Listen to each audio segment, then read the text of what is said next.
A new report is shining more light on the possible origins of the pandemic. According to documents obtained by a nonprofit watchdog, the National Institutes of Health may have deleted genetic information about the virus from the Wuhan lab. The U.S.-based medical research agency reportedly made the change at the Chinese lab's request. The Wuhan facility has been at the center of pandemic origin controversy for over 2 years, and some suspect the virus first emerged from the lab. Kevin Hogan with NTD's News Today has more. That watchdog is the Empower Oversight Whistleblowers Research Group, or EO.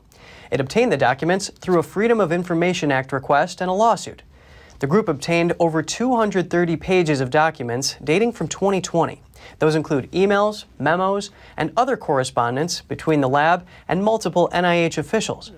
Two prominent officials are mentioned in the documents: former NIH director at the time, Dr. Francis Collins, and Dr. Anthony Fauci.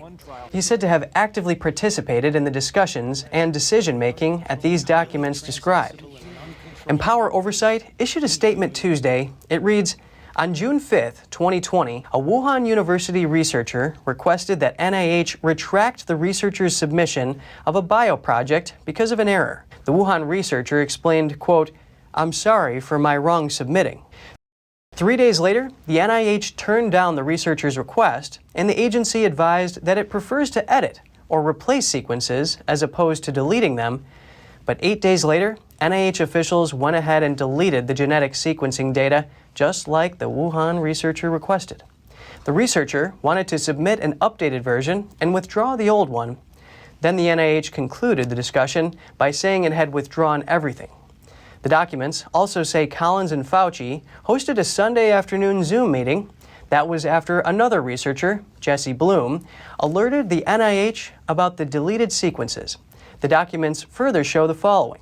Quote, Professor Trevor Bedford of the Fred Hutchinson Cancer Research Center later sent the group an email stating that the deleted data seemed to support the idea that the pandemic began outside the Huanan market in Wuhan and that the matter must be analyzed properly.